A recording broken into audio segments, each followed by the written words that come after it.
push still in the research, computer science, technologies, but also build creative applications, so for companies to make new products and improve their business. And of course you can have very important for an administration, such as the whole ministry, ICCD, for example, to use this data for preservation and protection of cultural heritage. So how can we achieve these goals? What I can tell you is what we are doing with what we have planned. So the idea, the long-term idea, is to foster the creation of a distributed laboratory of research and ideas. So it means we want to, so we have started already because we, as a university and the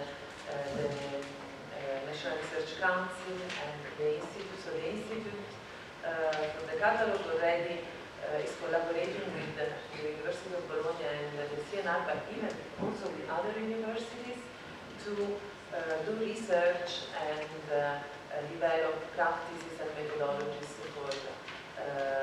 for creating this catalog, and especially for also understanding how this data can be used in order to understand better the requirements that are behind the representation and the publishing of this data. But the idea is, okay, to have this distributed and large laboratory of research and ideas to arrive to a novel concept of cultural heritage catalog, which is an extended concept of catalog. And to do this, to involve universities and many partners, public administrations, but also citizens, companies, why not schools, and so on. The short-term goal is actually to have some concrete projects where we have specific activities to carry on. And we have, at the moment, as University of Bologna and CNR, I'm sure there are others, we have 2 projects that are going together, that just started. And they are also accompanied by a set of activities that includes internships, bachelor and master thesis, and building research proposals all around the concept of cultural heritage knowledge, the new catalog, let's say, and looking also for synergies with other projects.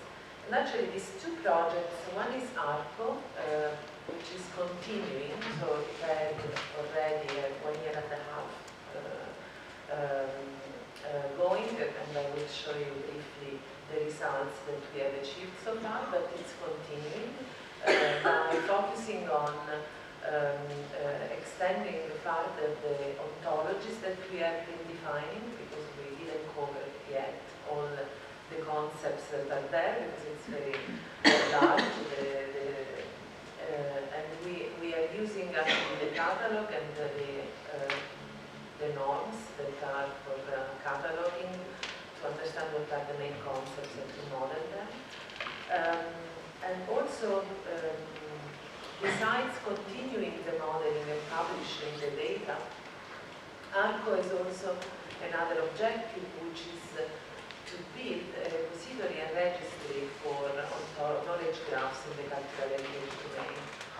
This is a very active community, and we think it could be very valuable for the community and for us to collect all this data and to have a repository with services for the community to help them reusing the ontologies, the vocabulary, in a way that is similar to what Giorgio, for example, presented for the public administration. So we want to focus on the cultural heritage domain, and of course also to other more general purpose knowledge graphs. While the other project is ArCo for Science, and the name comes from the idea that the focus is more on doing research, basically on the catalog, but also to produce the data so that they can be used in a context of innovation and research. And here there is the focus on building the network of contributors, so we need data data from the researchers, from experts, and other entities that work and study and manage cultural heritage assets. We want to enrich the knowledge graph by using some advanced technologies, for example, knowledge extraction. We did many nice, the knowledge graph, the cultural heritage knowledge graph, ArCo base is a very useful asset, but still it has its own problems. So there are many strings there, there is lots of text there, and there are problems also with the unique identifiers. We are working on these things. So one of the things is how we can further enrich the knowledge graph by using the information that are there embedded in the text, in the text description. And also experimenting with the catalog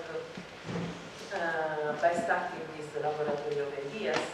And one of the things we are piloting as experiments is to build what we call semantic virtual environment. So experimenting, for example, with augmented realities on semantic data and the knowledge graph. So how it can be and we are also developing a pilot for extending the data, especially in the context of archaeological information and data with a team of researchers in archaeology. So briefly, I would like to show you, so this is what we are working now on and in the next future, but I would like to show you what we have so far, what we have achieved so far. So first some numbers.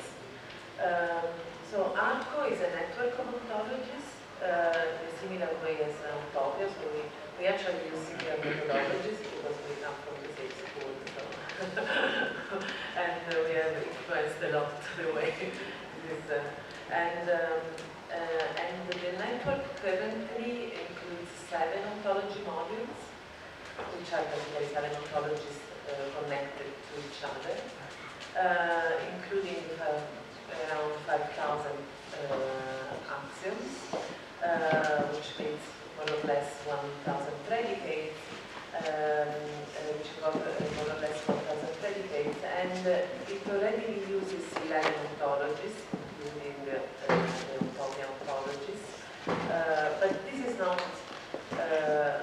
finished. I mean, there are many other ontologies that we are looking at to link and reuse them by aligning ArCo with other ontologies. We have around 170 million tables, and some of them, 21,000 more or less, are linked to distinct entities in 8 other data sets and to control vocabularies. Again, this is still something that work in progress, okay, but so far we already can find some linkings. And even the linkings, we are looking into how good they are, because we are working also with other colleagues and collaborators who are helping us under identifying possible problems with the linkings. So one thing I would like to stress, I care about telling is that ArCo was built by following a rigorous methodology, which by the way is also very flexible. So what we wanted to do as researchers was also to experiment our methodologies, which were experimented already but in contexts that were more controlled, in a real case which was significant, such as the cultural heritage catalog. And on the other hand, we had the objective to publish the data as open data, as domain data, to publish the data of the catalog. And the methodology, I'm not going into details, but it's described in, so there is some literature describing this methodology, but the interesting thing is that, that I would like to you to know, is that it's based on a way of modeling ontologies by using good practices which are called ontology design patterns. So there is really an approach that is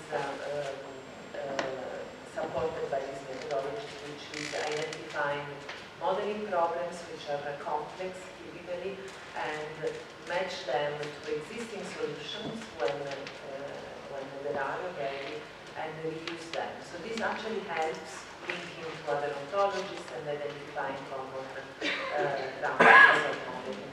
Another important thing is that all our ontologies and data go through a phase of testing.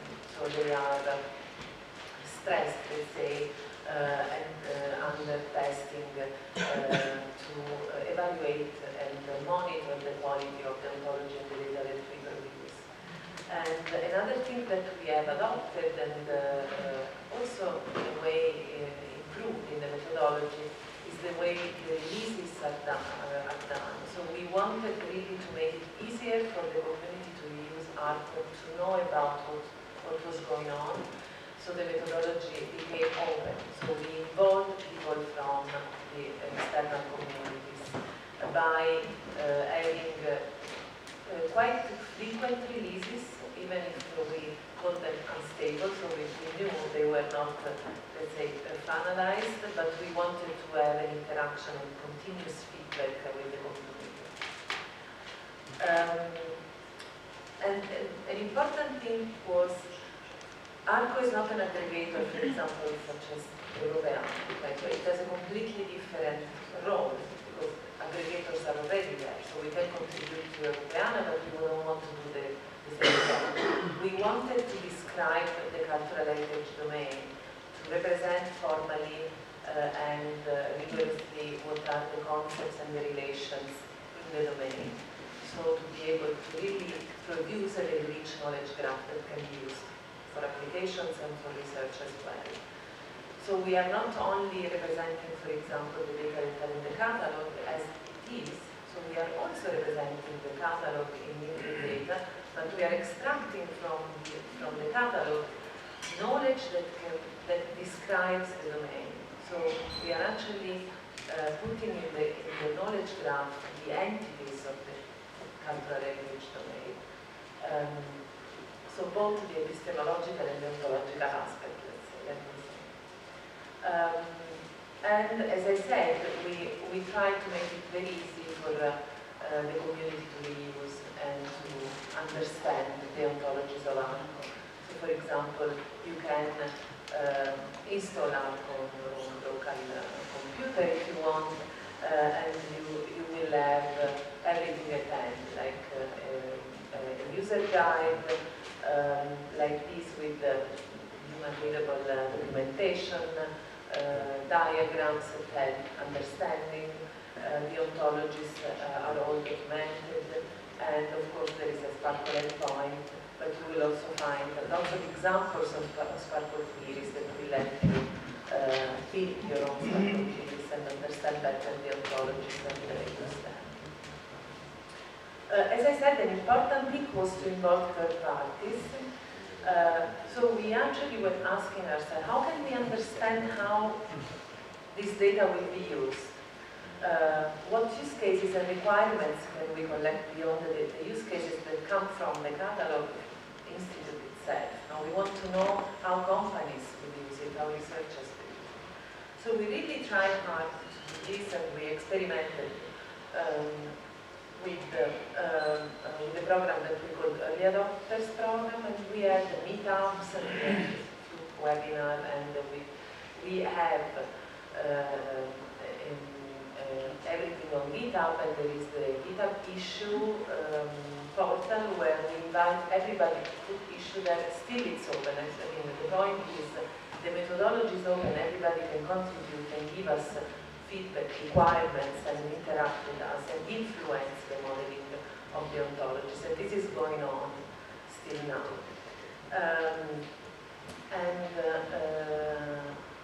And we were lucky enough to have some interested parties to come and contribute and really become early adopters. From the very beginning, they started playing with this very dirty data and helping us improving them.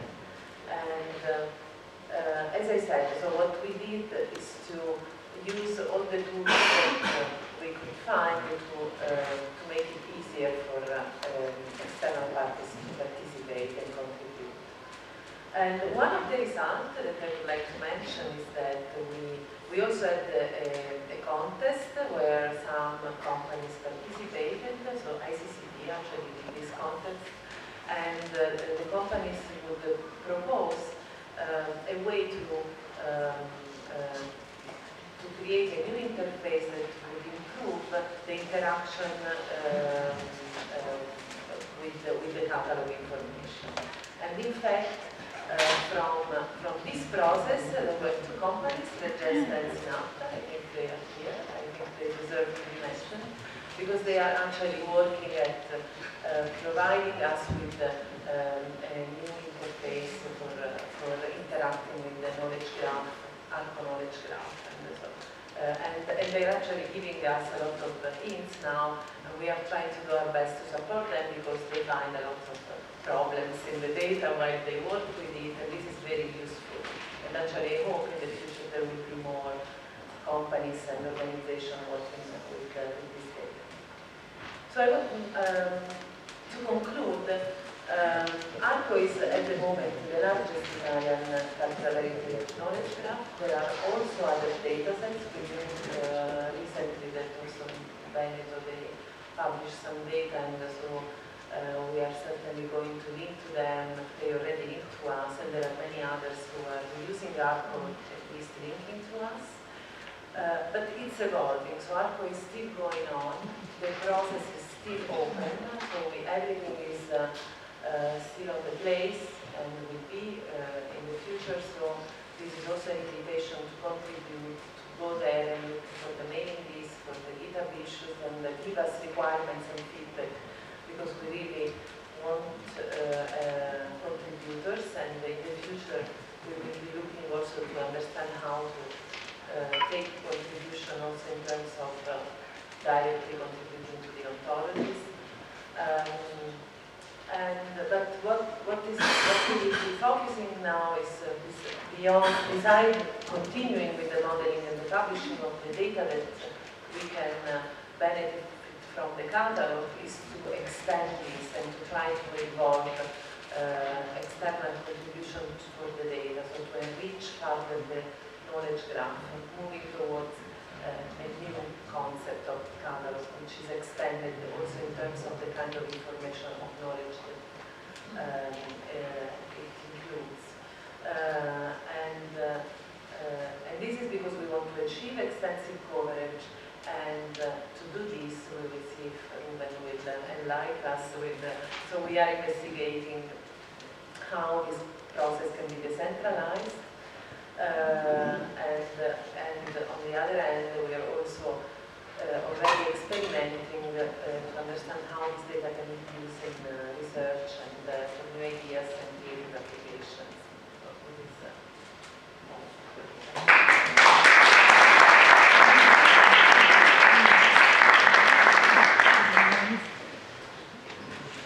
Grazie Valentina, grazie moltissimo. Non so se Aldo vuole presentare il lavoro di Ruben.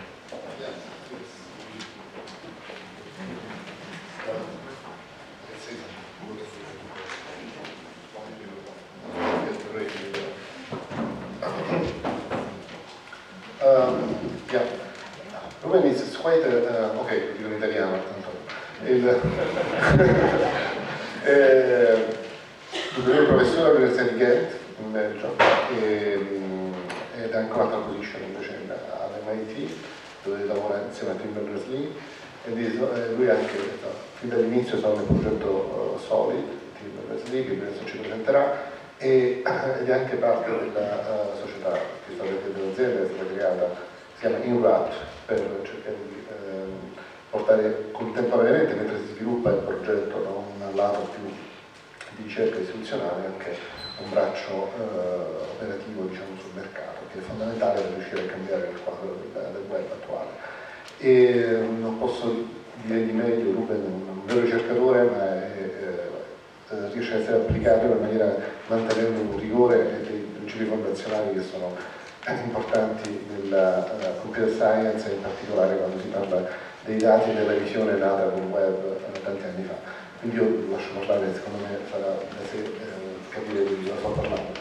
Thanks for coming here and very great to have you. Thank you. Hello everyone, very good morning. I'm very excited to be here. What I like so much about cultural heritage is that I found there's such a strong sense of data ownership. Like that's something I've always seen in the past couple of years. People are so very proud of their data, they want to show it off. At the same time, they also want to keep control precisely because they're proud, right? They've invested so much time, so much effort in having good data. And then having that good data go to waste will be very frustrating. So for me, this also captures the whole idea of centralization in the sense that the question of decentralization is ultimately one of to what extent do you want to keep control? To what extent do you want to let go? It's not a black and white thing, it's rather a discussion. So the previous speakers, I thank them for pumping up the enthusiasm. They also kind of got hyped this moment a bit. And so I have to disappoint you in the sense that I'm only coming here with a bag of solutions and tell you the gospel of exactly what it is you need to do. I see my job more as bringing a couple of interesting ideas to the table and rather maybe helping find the right questions and the right dialogue than to just impose like this is going to be the solution, this is going to be it. Rather, I think it's a very interesting discussion to have. So the ideas that I present, let them be the start of a discussion of a dialogue we'll be having, and definitely not like this is how it's going to work from now on kind of thing. How would I know? I'm just a computer scientist. That said, we started today with a discussion about cataloging the importance. We started with an example about the colors and how even in such an example you have to take care of that. Another community that really cares about cataloging are the people working on ornithology. I don't know if you have any experts in the room here who know who this bird is basically. I don't know myself, I look it up. This is a cuckoo, it's a European cuckoo. So why do I think this bird is so interesting? Because for me it's an interesting metaphor for what some cultural heritage institutions have been pushed into doing. The cuckoo is of course very famous for having someone else work on their eggs. Like, you know, I'm just laying them, but the whole brooding them, it's yours. And I think it's a bit symbolic for sometimes what people expect cultural heritage institutions to do. Like, you produce the data, give it to us, and then it comes into the pipeline, and you'll never see it again, kind of thing. I'm exaggerating. But this is sometimes a bit like what Europeana was thinking as well. It's very pipeline focused. Like, data starts from a producer, then we aggregate, and then something nice happens with it. Now, what I said at the beginning, the strong sense of pride about data and ownership kind of conflicts with that. Like, when we create our own data, we want to see what happens to it. We want to be involved. We just don't want to give it away and let someone else see what comes out of it. So this is what I want to bring to the discussion today. So I have three things that I want to discuss. And the first is a discussion about those tensions that exist. Like taking control, giving it away, who does what. So kind of thinking about that spectrum. The second thing is a part about technology, in which I'll talk about Solid, what it is, the principles, and how it influences the way that we think about things. And then finally, the last part is about reshaping this whole way that we think about cultural heritage and data in general. Like, so not a pipeline-based way, but rather think about a network in which different parties have different roles and different responsibilities. Having said that, let's start with this chapter on tensions. But before we do, I just want to emphasize that, look, there's benefits to both centralization and decentralization. Like, I'm not here to convince you about we should go decentralized all the way. Again, it's rather a dialogue that's very important. So let's not be very idealistic about this. Let's not have an ideology. It's rather about these different ways of thinking about reality. They have their merits. Let's look at which one serves which purpose and how we can use each of them best. So first, let's talk about the tensions that exist. I'll talk a bit about the benefits about centralization, which is definitely a numbers game, obviously, like bringing a lot of things together. Makes sense. Then the other concept is about who has the source of truth, like where do we need to be for which piece of data, also a matter of provenance. And then also, the return on investment should be very clear. Like, if we're doing this, what do we expect back? Like, not just things we put in, but things we get. So let's look at the numbers game first. And an essential observation is that cultural heritage as a concept, it starts very decentralized, right? Because cultural heritage starts in small local places, it's an artifact here and there and so on. So why is aggregation so popular and so common in these contexts? Well, of course, aggregation and centralization, they help with visibility and discovery, right? If you put things together in a place, then people only have to go to one place to discover a lot of things. So that's definitely helpful. Also, quality, and we talked about quality quite a bit already, can be very interesting.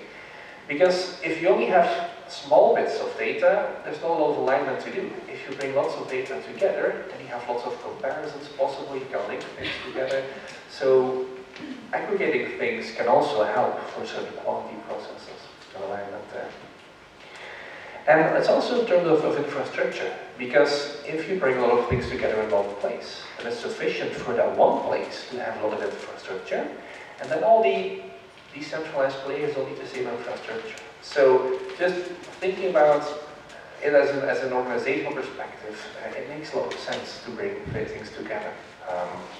That said, we might have overdone it a bit, but anyways. Europeana was already mentioned, and I'll just use it as the example of how things can be done today. It's not to bash Europeana, also not the opposite, it's just, this is out there, let's see how it works.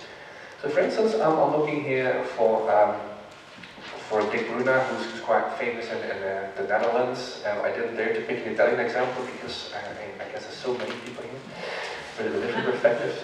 I don't play favorites. But this is a bit of how it works. So you go to a central place, you enter a search term, you get results back. When you click on one of the results, we're still in Europeana here. So we're seeing metadata, it's very, very structured. And this, by the way, is already something interesting. Because aggregation also assumes that we can agree on quite a lot of things. Like, if you look at cultural heritage, it's very, very diverse. There's historic buildings, there's paintings, there's also things like fashion, where you have actual clothes, for instance. And the reason why people care so much about the cultural heritage metadata that they have is because of this diversity. Like, every collection has their own accents. So when I'm talking to people over the years, I sometimes noticed this very interesting or ironic pattern almost, where people say, yeah, but this is my data, I like it a lot, and my data is in good shape, not perfect, but in good shape, but I'm not going to get my data mixed with this guy's very dirty little data, right? So like, it's always, my child, my baby is beautiful, not perfect, but still. Whereas actually, if you're all thinking about each other, something's wrong, obviously. What I've also started to notice over the years is that it's also a matter of accents. Like, every collection has their own things that they deem important. And when they look at other collections, they see those things missing and think, yeah, but this is low quality, whereas you're just putting different accents. And the drawback of aggregation is that there's no room for different accents. Like, it's all very structured, like these are the things that are important for everyone. So we have the same sheet for a book, a painting, a monument, a piece of clothing, and that. There's some merit to that. At the same time, what is so important about cultural heritage is this uniqueness, and we tend to lose that when we aggregate, so keep that in mind. So we're still in Europeana here, by just clicking through, and we get a very structured view of things. Then finally, when I click another time, I'm leaving Europeana, and I arrive at the website that is the source of truth for this artifact. So there's quite some hoops I need to take to get to. So this is the whole principle. Let's have this very homogenic view of things, put it on an aggregator, and then if we're lucky, if we click sufficiently, we'll get back to where it eventually belongs. And notice here how it's already more diverse. Like this is very specific for this type of cultural heritage. They have both in this book, so the deeper you go with links, the more specific it is to a certain collection. So the bigger diversity, so to speak.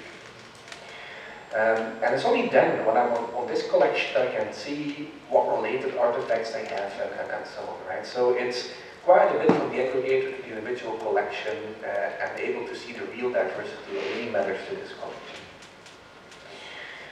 So let's go back to the benefits. So what I said about quality, for instance, having more data makes it easier to disambiguate. For instance, for this author, in different collections, there's many ways in which he's mentioned. This is all the same person. This is, of course, the interlinking problem that we were talking about earlier. How do you see those connections?